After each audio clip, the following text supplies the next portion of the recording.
So I want to talk about the term self-medicating and what that means. So self-medicating means that if you want to feel a certain way, you do a certain thing to make yourself feel that way.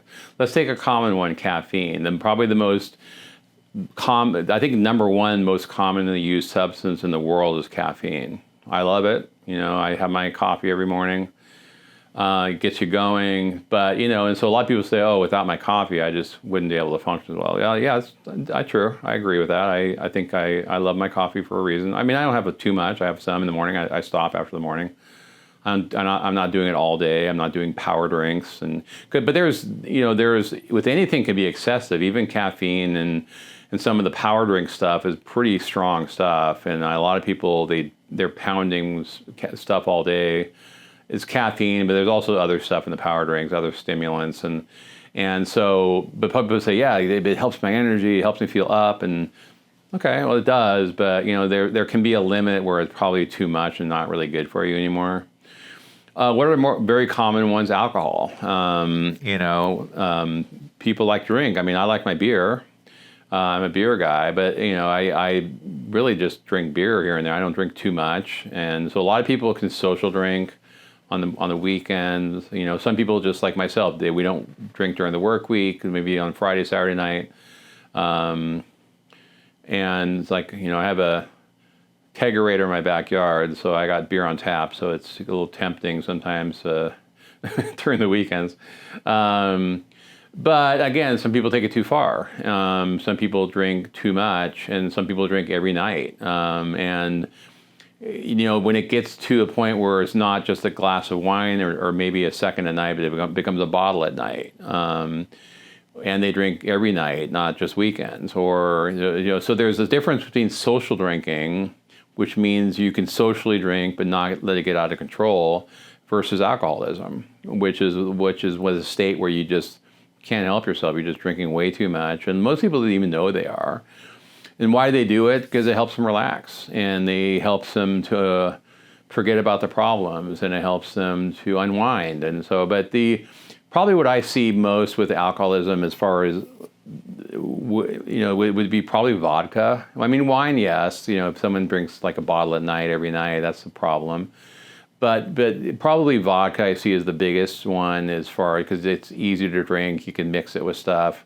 So when you start getting into vodka too much, that can be problematic. That's where I see, probably in my experience doing this, that's the number one form of alcohol with alcoholics.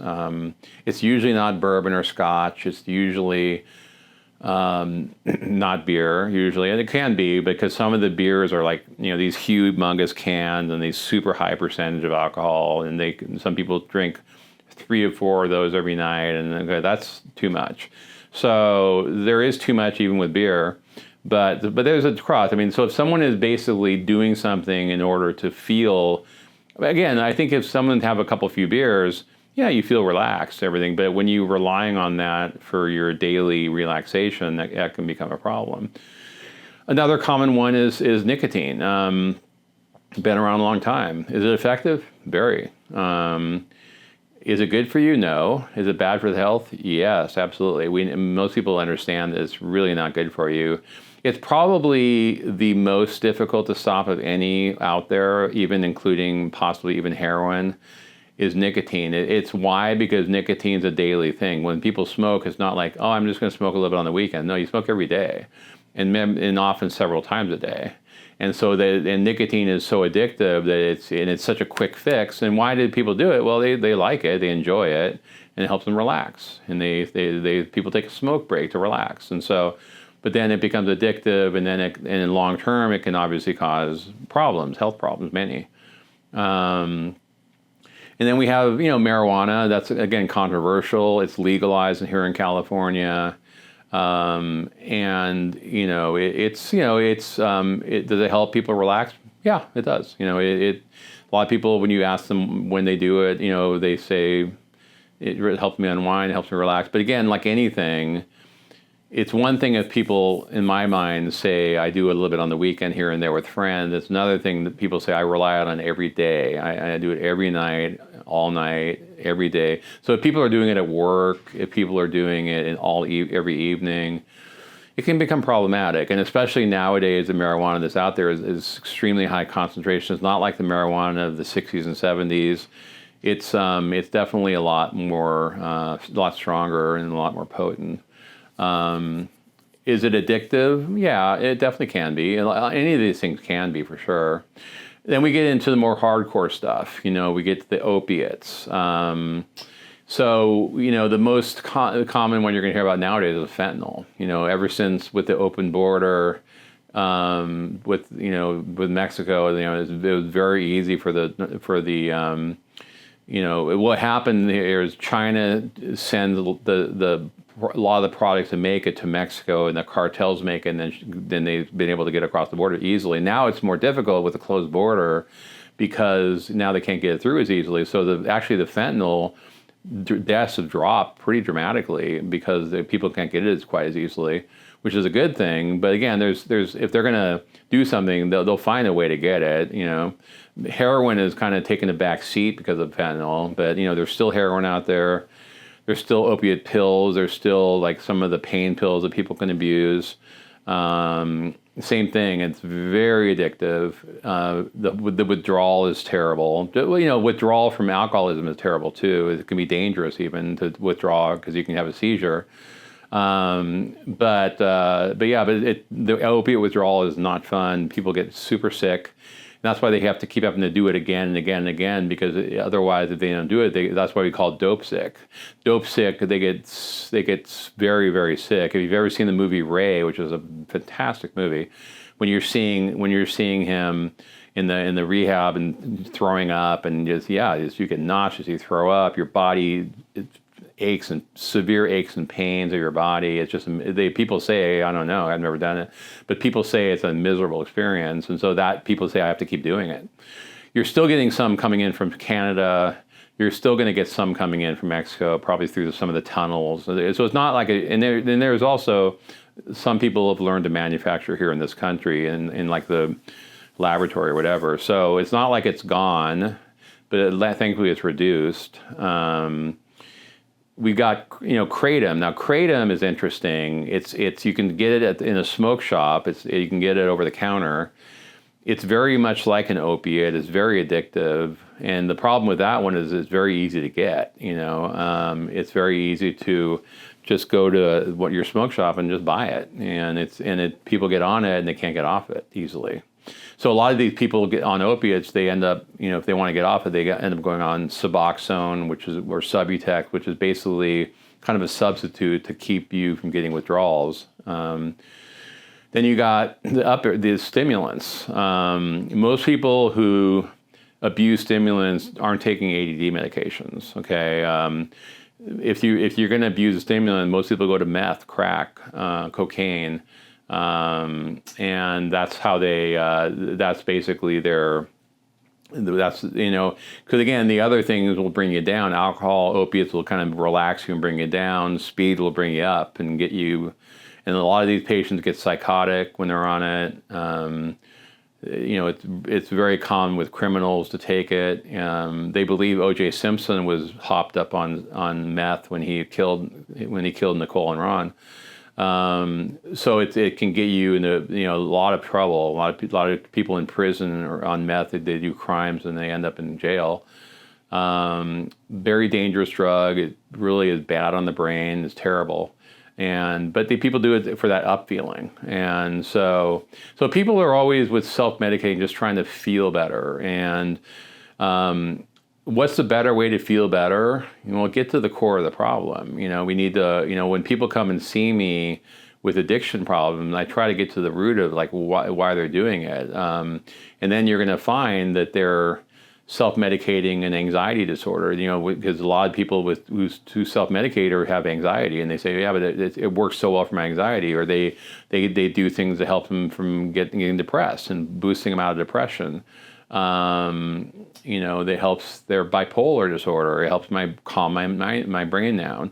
And the other thing too is about self-medicating is when I get a family history from someone, which I always do with every new patient, because I want to know what the genetics is. So I ask them about mom and dad and siblings and grandparents and aunts and uncles. So if they say to me, no, if someone comes in, let's say they're depressed or they're anxious or they're bipolar, and they're like, no, I don't think, tell me about your mom and dad. Well, mom she was kind of a nervous lady. Yeah, I think she might have been depressed maybe. And my dad, he was kind of a jerk. He was a lot of anger problems. He drank too much. But I don't think there was any family history of depression or anxiety. It's like, okay. So a lot of people don't see that because, it was not diagnosed back then, or they didn't have the medications in previous generations that we have now in order to take. So they self-medicated. They did what they could. They drank, they smoked. They did what they, and people say, oh, my grandpa was an alcoholic. And so when you trace things back, you realize that there is a family history going on here, but they treated the way they treated it in their own way. And that's how that was their medication. And so that's what we call self-medicating, is because people will say, well, that's what I use. That's my medication. And sometimes when I try to put someone on a healthier track, and they're like, no, I don't want to do those things because these things work for me. So that's tough sometimes to convince people to take something that's actually healthy for them and actually gets them to where they want to get in a healthy and non-addictive way. But some people like the quick fix. So another one, benzos. Okay, here's another class I just forgot about, like the Xanax, Valium, Klonopin, Ativan, and others. They're used for panic attacks. I do prescribe them for patients who need them. Some people have really bad panic attacks, or they need it when they fly. They need it when they do public speaking. But sometimes it can be addictive, and then some people take too much of it, and so those are another class of medication that can be addictive for sure. Sleeping pills. Some people overdo it, but again, when someone's overdoing something, I always ask, okay, why? Why are they not sleeping? Why do they have so much anxiety? What's the diagnosis? How can I address this diagnosis and treat it in a proper way so they don't feel the need to self-medicate? That's where I'm always going after, is that kind of is trying to figure that out. And then the trick is trying to convince the patient to actually follow through, and hopefully the fact that they're in my office is a good sign. That means they're at least open enough to come and see me. So that means I have an opening there to say, look, if you want to really treat this correctly in a way that's not bad for you, but is actually good for your brain, let's do this. And thankfully, most of them say, okay, I'm open to that. So anyway, that's self-medicating in a nutshell. The other thing about genetics that's really interesting is, when I ask people, like, who do you take more after, your mom or your dad? I say regarding, let's say, looks, personality, most people don't say 50-50. Some of them do, but some people say, well, I'm definitely my dad. I'm definitely my mom, or my, so what we see is whatever side you take more after, you're going to take more of the genetics of that side. So I see patients that their siblings, one takes more after mom, one takes more after dad. And let's say mom's side, there's no problems, we can't discern any mental health issues on mom's side, but there is a lot on dad's side. Well, the person who takes more after mom may have no issues at all. The person who takes after dad is going to have more problems. But I call it watered down genetics, which means that if, sometimes the person is not as bad as dad because they got mom's genetics, and so it mellows it out. Or the person that's more like mom has some of dad, so have a little bit of anxiety or depression, but not as bad and easier to treat. So a lot of this genetics is really what determines a lot of these things that we see, that we treat. So I hope that's helpful. It's a very important subject because it's extremely common and I face it all the time. If you have any questions about this, feel free to contact me.